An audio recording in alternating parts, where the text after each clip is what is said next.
Hey everyone, Ivy Gaming here, and today we're playing Awaken Chaos Sarah. And I actually wanted to just take a moment to go over some of my first impressions of the game. I feel like this is a good video if you've been thinking about playing the game and you're debating about, oh, how does it compare to Raid or other gacha games? Is it free to play friendly? Does it require you to wow out? How are the graphics? How's the quality of life? So I actually just wanted to go over a few of my thoughts about what's good and or maybe bad about this game. But honestly, spoiler alert, there's not too much bad right now. Now, I'm not gonna lie, when it comes to the actual battles, it's a little cheesy. So I think my first impression when I started playing the first day was, the graphics are just not my style. I'm blocking the people mostly, but yeah, it's just they're not quite up to par with some other games like Raid, but you guys we all do that. All of us Raid players, we all like to compare every other gacha mobile game to Raid as far as the graphics go. And honestly, we can't. And you can't. No, how many games actually have the budget of Raid? The graphics are so good with Raid Shadow Legends because of the size of the company. Plarium is massive, and it's been a long-standing company, so it's different. And these other games coming out just can't compete with that. So graphics aside, honestly, they grew on me. After a while, I started to appreciate some of the outfits or the animations during their ultimates, and I actually genuinely enjoyed the game graphically and very quickly, honestly. As I'm showing you a run that I'm doing, pretty terrible on. Oh god, it's fine. It's just slow. But I really love the gameplay here. It's super simple. Of course, there's auto. You could also turn off the animations during your multi-battles. So there is a multi-battle mode. So unlike Raid, where you get limited multi-battles a day, you get unlimited multi-battles.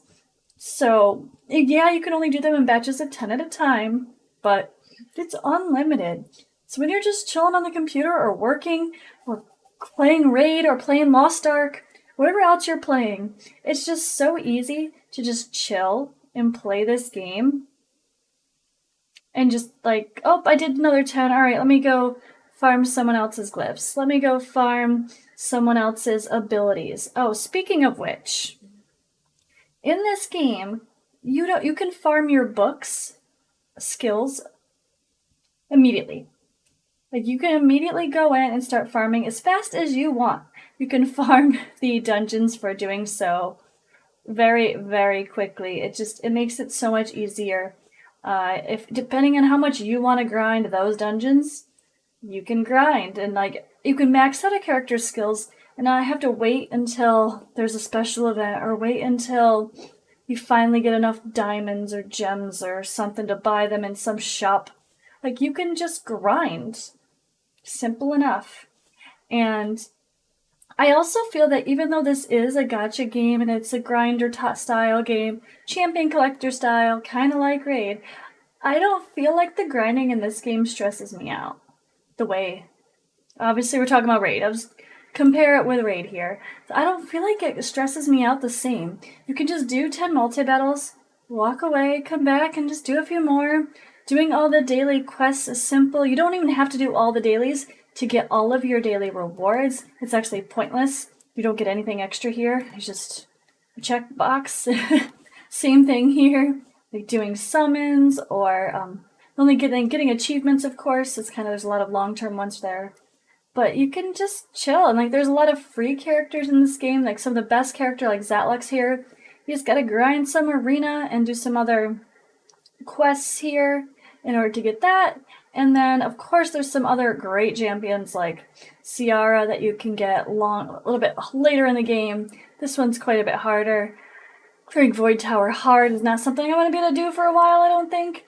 But I love the game. I'm really loving the game. First impression wise, again, let me just show you quick.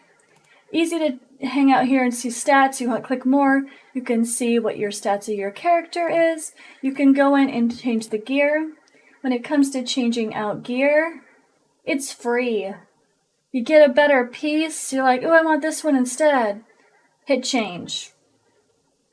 No cost for changing gear. And even when you upgrade a piece of gear, you actually can crunch old leveled up gear and you'll get a little bit more value for it than the crunching, I guess, unless compared to just a straight unleveled piece. Of course, you don't lose everything. It's not 100% given back, but yeah. And also, this is what I'm talking about. There's glyphs. You can farm glyphs in campaign farming, which is called adventure here. You can just go, click it, boom, okay, I can get this in 4 or 5, and it just takes you right there. Super easy to figure out what to get. And these glyphs are just main stat boosts, kind of like an addition to your gear. And then there's your abilities, these are your skill ups. Of course, legendary characters need higher levels of materials, but you can actually synthesize them. You can turn the lower ones into higher ones. So if you're having trouble farming a higher level dungeon for this, it's fine. Don't need it. So I need to work on her a bit more. I keep missing the dungeon I need for her. But I actually have my Santis is fully skilled. My Hackern is now fully skilled. And I didn't have to grind really hard to do that. I think I probably should show you guys, where am I at in this crazy game? Where is the daily check-in? So I'm at day 23.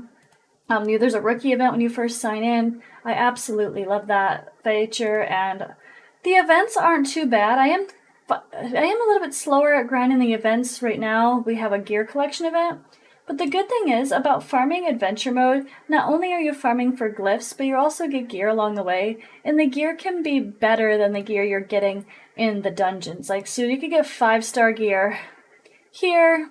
Farming Mythic campaign is where it's at. Try to get there as fast as you can, of course. And the problem is, let's see. These are really hard, honestly. Yeah, I got to 10 here where you could start getting higher level gear, but I got that with the help of using another person's champion, which I should probably mention, actually, guys. So if you're farming, actually, I'll just use, I didn't realize you can do this in dungeons, by the way. I can't seem to win with Queen of Tides no matter who I use.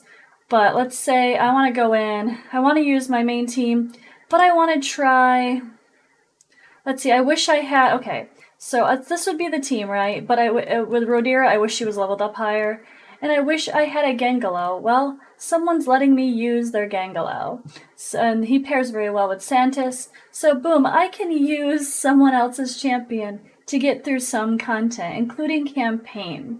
So you can push through campaign adventure if you get stuck. It's just another thing that I find so great about this. So finding friends, adding people as friends is really valuable in this game as well. And they've done so many updates. They've already added 2 new characters since I started playing.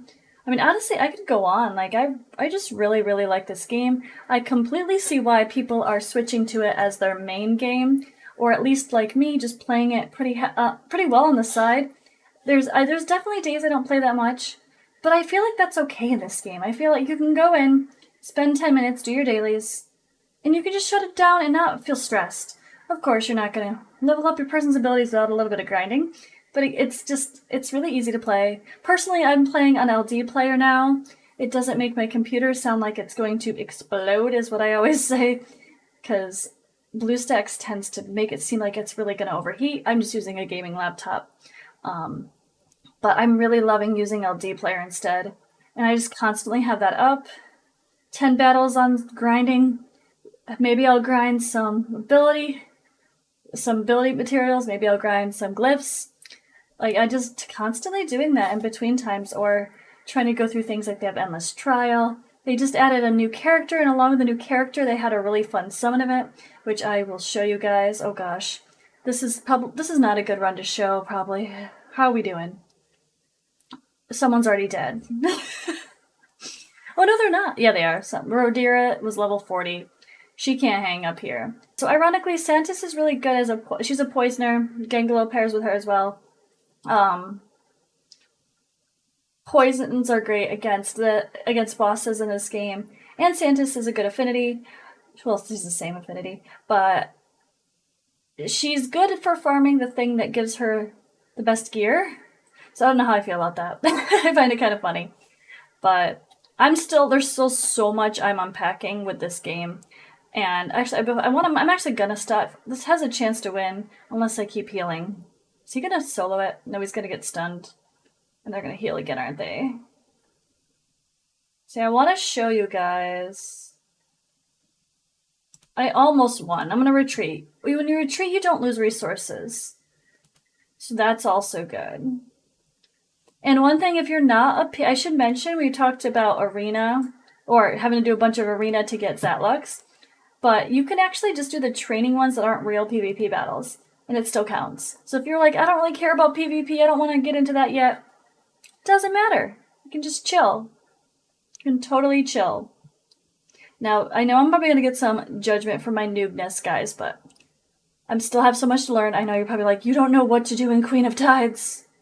For those experienced players watching, this is not really geared toward you anyway. This is geared toward people that are just starting to play the game or debating playing the game, honestly. It's super fun. I did grind through, kind of just do your foodie missions. I love that. I love that they are pretty good about suggesting what to do. There was a couple humps that I was like, but I can't even do that, but I can do everything after. Only a couple. Like, it wasn't bad. Like in Raid, where the Arbiter missions are like, what? A little bit all over the place. I wanted to show you guys quick the summon thing. So there's a special new character who looks freaking amazing that just came out.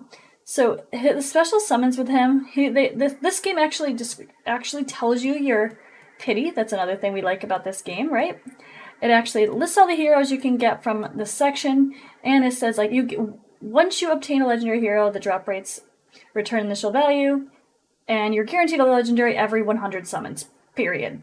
And this guy actually has 50% chance of getting him as a legendary. So you're guaranteed, if you pull 200 shards, to get this champion, period. Like, you could get him with the first one, you could get him with the second one. Worst case scenario, if you hit pity, you're guaranteed to get the champion within X amount of shards. And that's super cool that they're doing that. It's like kind of a guaranteed Lego event almost. Of course, there's a lot of summoning shards, crystals in this game, but I still think that's really freaking cool. But I think I just kind of wanted to do a video on my first thoughts and why I like this game and the great features about it.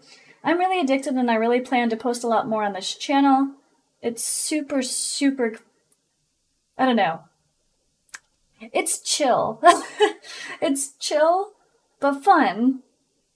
And it doesn't stress me out the way a Raid does. Raid has a lot to do and feels so overwhelming, and I still love Raid.